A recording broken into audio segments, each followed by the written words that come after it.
I see the fire in your eyes, it makes me feel, it takes me high, so bring it on, girl. Hello friends, इस episode की शुरुआत में हम देखते हैं कि यिनरैन हॉस्पिटल में एडमिट होता है और वेइवेई उसकी केयर करते हुए वहीं सो गई थी। जब यिनरैन की नींद खुलती है तो वो वेइवेई की तरफ देख रहा होता है, तभी उसे अल्कोहल की स्मेल आती है और वो उससे दूर हट जाता है। फिर वेइवेई की नींद भी खुल जाती है और वो उठकर उसकी शर्ट की स्मेल चेक करने लगती है। पहले तो उसे काफी अच्छा फील हो रहा था, लेकिन अल्कोहल की स्मेल की वजह से वो उसे पीछे हटा देता है और उससे कहने लगा कि जाओ घर से मेरे लिए दूसरी शर्ट लेकर आओ। वेइवेई कहने लगी कि इतने एटीट्यूड में कहोगे तो मैं नहीं लेकर आऊंगी। इस पर यिनरैन रिक्वेस्ट करते हुए कहने लगा कि प्लीज मेरे लिए दूसरी शर्ट लेकर आओ। इसके बाद वेइवेई घर जाकर उसके लिए एक शर्ट ले लेती है। तभी वो देखती है कि उसके डैड अपने रूम में नहीं थे, तो वो जल्दी से उनके रूम में जाकर अपना ग्रेजुएशन सर्टिफिकेट ढूंढने लग जाती है जो उसके डैड ने छुपा कर रख दिया था। पर तभी उसके डैड वहाँ आ जाते हैं और वो अपना सर्टिफिकेट नहीं ले पाई। अगले सीन में हम जी चैन और उसके छोटे भाई लियू चैन को देखते हैं। लियू चैन उससे कह रहा था कि कल रात मैंने ड्रिंक करके कोई प्रॉब्लम तो नहीं की ना। तभी जी चैन उसे वहाँ से उठाकर एक वीडियो प्ले करके दिखाता है और लियू चैन को अपनी हरकतें देखकर बहुत वियर्ड फील हो रहा था।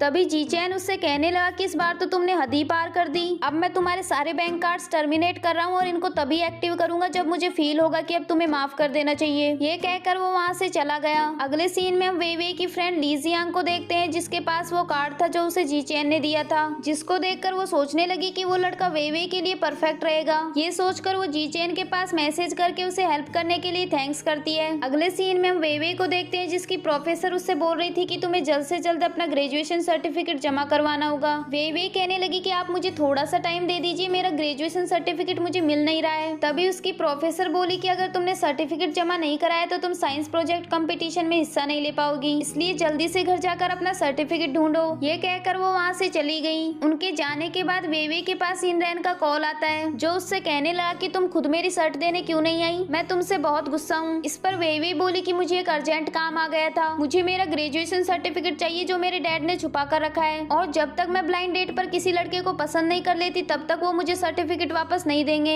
यिनरैन कहने लगा कि अभी तुम घर जाओ, मैं बाद में इसका सॉल्यूशन निकाल लूंगा। इसके बाद जब वेइवेई घर पहुंचती है तो देखती है कि वहाँ डेंगजी उसके लिए काफी सारे गिफ्ट लेकर आया था और वो अभी भी वेइवेई से शादी करना चाहता था। वेइवेई उससे कहने लगी कि मैंने तुमसे पहले भी कहा है हम दोनों एक दूसरे के लिए सूटेबल नहीं है, मैं तुमसे शादी नहीं करने वाली, तो ये गिफ्ट उठाओ और अपने घर जाओ। वही दूसरी ओर हम यिनरैन को देखते हैं, जो हॉस्पिटल से जब घर वापस आता है तो उसे वहाँ एक बड़ा सा बॉक्स मिलता है और उसे लग रहा था कि ये गिफ्ट उसके लिए वेइवेई ने भिजवाया है। फिर वो सोचने लगा कि फाइनली वेइवेई को मेरी फीलिंग समझ में आ गई, लगता है वो मुझसे बहुत प्यार करती है, तभी तो मेरे लिए इतना बड़ा बॉक्स लेकर आई है। लेकिन उस बॉक्स के अंदर तो जी चैन का भाई लियू चैन छुपा हुआ था, जो चाहता था कि यिनरैन उसे कल रात की गलती के लिए माफ कर दे, तभी उसका भाई उसके बैंक कार्ड्स को एक्टिवेट करेगा। वहीं यिनरैन बाहर से वेइवेई के लिए काफी रोमांटिक बातें बोल रहा था, लेकिन लियू चैन को लगा कि वो उसके लिए बोल रहा है, तो वो अचानक से बॉक्स से बाहर निकल गया, जिससे बेचारे यिनरैन को तो हार्ट अटैक आते आते बचा। तभी लियू चैन उससे कहने लगा कि कल रात मैंने ड्रिंक कर रखी थी तो गलती से मैंने तुम्हें अपनी गर्लफ्रेंड समझ लिया, पर इसका मतलब ये नहीं है कि मैं तुमसे प्यार करने लगा हूँ, तुम मेरे साथ फ्लर्ट क्यों कर रहे हो। अभी यिनरैन उससे कहने लगा कि कल तुमने मुझे बहुत इम्प्रेस किया था, तब मुझ में एनर्जी नहीं थी क्योंकि मैं बीमार था, लेकिन अब मैं तुमसे उसका पूरा बदला लूंगा।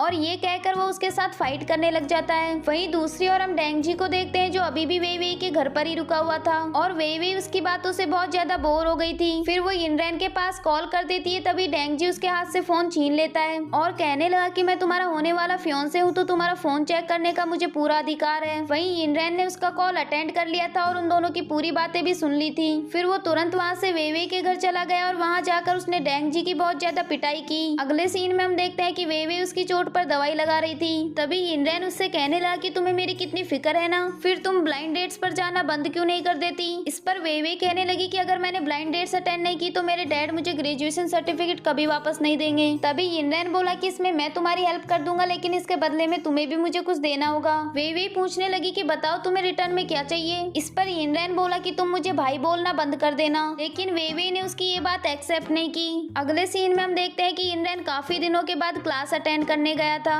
और वो क्लास में बैठकर वेइवेई के पास मैसेज कर रहा था कि तुम मुझे रिटर्न में क्या दोगी। उसके टीचर ने ये सब देख लिया था। वो बार बार उसका नाम ले रहे थे लेकिन यिनरेन का तो उन पर ध्यान ही नहीं गया। फिर वो उसे खड़ा कर देते हैं और उससे क्वेश्चन पूछने लग जाते हैं। उसको इसका आंसर नहीं पता था तो उसकी एक फ्रेंड उसको आंसर बताने की कोशिश कर रही होती है। यिनरेन ने तो उसका आंसर नहीं सुना पर टीचर ने सुन लिया और साथ में फिर उस लड़की को भी खड़ा कर दिया। फिर उन्होंने यिनरेन से एक और क्वेश्चन पूछा और इस बार उसने इसका आंसर बिल्कुल सही दिया। क्लास खत्म होने के बाद कुछ लड़के उसकी फ्रेंड से अपने साथ लंच पर चलने को कहते हैं। तभी यिनरेन उसके पास जाकर उसे उनके साथ जाने से मना कर देता है। वहीं एक लड़की उन दोनों को साथ में देखकर बहुत ज्वेलस हो रही थी। यिनरेन अपनी फ्रेंड से कहने लगा कि हम दोनों एक दूसरे को हमेशा प्रोटेक्ट करते हैं ना, तो अगली कुछ क्लासों में भी तुम मुझे प्रोटेक्ट कर लेना। मैं कुछ दिन क्लास अटेंड नहीं कर पाऊंगा तो तुम किसी तरह मेरी अटेंडेंस लगवा देना। और उसकी फ्रेंड इसके लिए मान जाती है। अगले सीन में हम देखते हैं कि यिनरेन घर वापस आकर वेइवेई के साथ उसका ग्रेजुएशन सर्टिफिकेट ढूंढ रहा होता है। वेइवेई उससे कहने लगी कि यहाँ तो मैं एक बार ढूंढ चुकी हूँ, डैड ने उसे कहीं और छुपा कर रखा होगा। यिनरेन बोला कि तुम टेंशन मत लो, मैं हर जगह ढूंढूंगा, तुम बस अपने फोन की फ्लैश लाइट चलाओ। वेइवेई जब फ्लैश लाइट जलाती है तो देखती है कि उसके डैड डोर के पीछे छुपकर सब कुछ देख रहे थे और फिर वो वहाँ आकर उन दोनों को वहाँ से भगा देते हैं। इसके बाद यिनरेन अपने घर वापस चला गया और वेइवेई सोचने लगी कि मुझे इस पर यकीन ही नहीं करना चाहिए था। अगले सीन में हम लियू चैन को देखते हैं जो यिनरेन के कैंपस के बाहर उसका पोस्टर लेकर खड़ा था और वहाँ सबसे बोल रहा था कि अगर यिनरेन तुमको कहीं दिखे तो मुझे बता देना,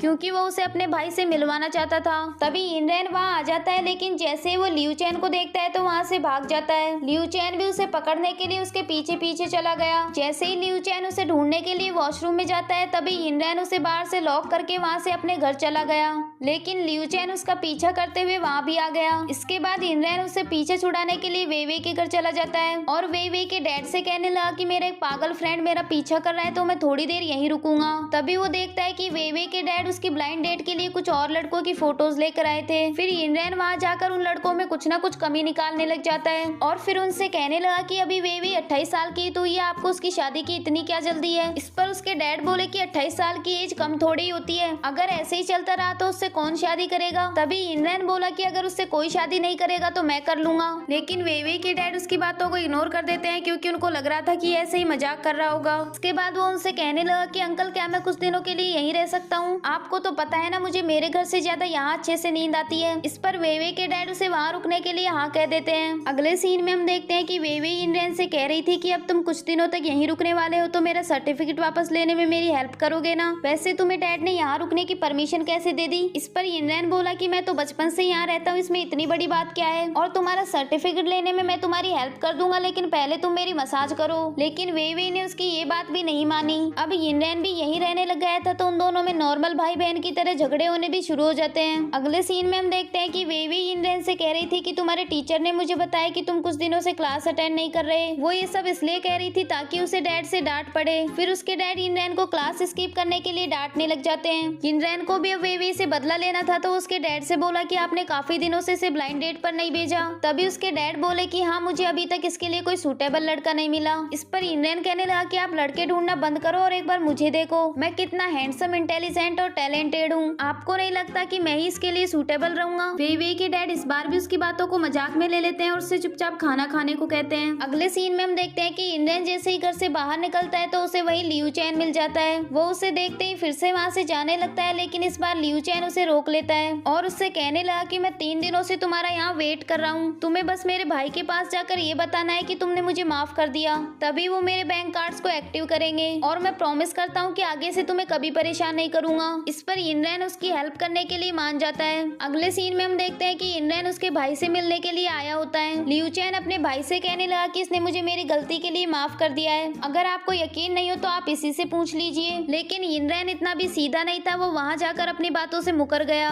और उसके भाई से कहने लगा कि आपने इसके कार्ड्स तो डीएक्टिवेट कर ही दिए, अब आप इससे इसकी फ्रीडम भी छीन लीजिए, ये पिछले 3 दिनों से मुझे बहुत परेशान कर रहा है, यहाँ तक कि इसने मुझे ढूंढने के लिए कैंपस के बाहर मेरे मिसिंग पोस्टर्स भी लगवा दिए थे, इसकी वजह से मैं 3 दिनों से अपने घर से बाहर भी नहीं निकल पाया। इस पर जी चैन बोला कि मैं आगे से इसको ऐसा नहीं करने दूंगा। वैसे ये बताओ कि क्या वेइवेई तुम्हारी सिस्टर है। यिनरेन को लग रहा था कि शायद वो वेइवेई को लाइक करता है इसीलिए ये सब पूछ रहा है। फिर वो उसके सामने वेइवेई की बुराई करने लग जाता है और कहने लगा कि वो सबके लिए प्रॉब्लम खड़े करती रहती है और बहुत ज्यादा झूठ बोलती है, आपको उसमें इंटरेस्टेड नहीं होना चाहिए। ये कहकर वो वहाँ से चला गया। अगले सीन में हम देखते हैं कि वेइवेई के डैड यिनरेन को कुछ लड़कों की फोटोज दिखा रहे थे जो उन्होंने वेइवेई की ब्लाइंड डेट के लिए सेलेक्ट किए थे। तभी यिनरेन उनसे कहने लगा कि जब भी आप वेइवेई को ब्लाइंड डेट पर भेजते हैं तो मैं बहुत अपसेट हो जाता हूँ, इसलिए अब मैं आपसे और नहीं छिपा सकता। वेई ऑलरेडी किसी को लाइक करती है पर वो आपको बता नहीं पाई। ये सुनकर वेई के डैड बहुत खुश हो जाते हैं और कहने लगे कि बताओ वो लड़का कौन है और कैसा दिखता है और उसने मुझे ये सब बताया क्यों नहीं। इस पर यिनरैन बोला कि उस लड़के का सरनेम यिन है और वो 22 साल का है। उसके अंकल कहने लगे कि ये तो तुम अपने बारे में बात कर रहे हो, ये सीरियस मैटर है, तुम मजाक मत करो। इस पर यिनरैन कहने लगा कि अंकल मैं मजाक नहीं कर रहा, हम दोनों साथ में बड़े हुए हैं और एक दूसरे के बेस्ट फ्रेंड्स हैं। तभी उसके अंकल बोले कि भले ही तुम्हारा खून का रिश्ता ना हो पर तुम दोनों भाई बहन हो। वेई ने तो तुम्हारी केयर करके तुम्हें बड़ा किया है, मुझे यकीन नहीं है कि वो तुम्हें लाइक करती होगी। ये कहकर वो वहाँ से जा ही रहे होते हैं कि तभी यिनरैन उनसे कहता है कि वेई प्रेग्नेंट है। ये सुनकर वेई के डैड सीढ़ियों से नीचे गिरते गिरते बचे। अगले सीन में हम देखते हैं कि यिनरैन वेई के पास मैसेज करता है कि मेरे पास एक गुड न्यूज है और एक बैड न्यूज है। गुड न्यूज तो ये है कि अब तुम्हें तुम्हारा ग्रेजुएशन सर्टिफिकेट वापस मिल जाएगा और बैड न्यूज ये है कि तुम्हें ये इतनी आसानी से नहीं मिलेगा, इसकी वजह से तुम्हें एक नई प्रॉब्लम फेस करनी पड़ेगी। इसके बाद वेई जब घर वापस आती है तो उससे पूछने लगी कि तुम कौन सी प्रॉब्लम के बारे में बात कर रहे थे। इस पर यिनरैन बताता है कि मैंने तुम्हारे डैड से बोला है कि तुम प्रेग्नेंट हो, पर मेरा यकीन करो यही इसका परफेक्ट सॉल्यूशन है। तुम्हारे डैड भी तो यही चाहते थे ना कि तुम एक बॉयफ्रेंड बनाओ और उसके साथ शादी कर लो, तो देखो मैंने ये सब तुम्हारे लिए कितना आसान कर दिया। इस पर वेई कहने लगी कि काश जब तुम छोटे थे तब मैंने तुम्हें कुत्तों के सामने फेंक दिया होता तो आज तुम मेरे लिए प्रॉब्लम क्रिएट नहीं कर रहे होते। तभी यिनरैन बोला कि अगर तुम्हें तुम्हारा सर्टिफिकेट वापस चाहिए तो तुम्हारे पास इसके अलावा और कोई ऑप्शन नहीं है। और इसी के साथ ही ये एपिसोड भी यहीं एंड हो जाता है। Don't forget to like, subscribe and share the videos.